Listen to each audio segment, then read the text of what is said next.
memuji nama ilahi, rasa dalam kalbu tenteram dan aman selalu.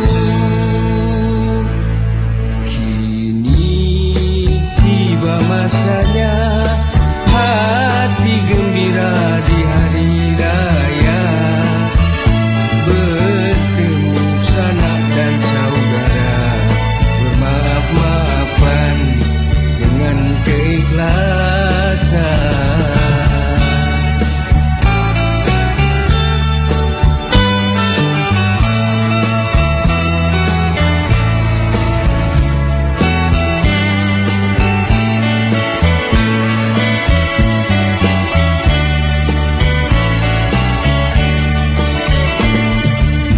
Dengar suara takbir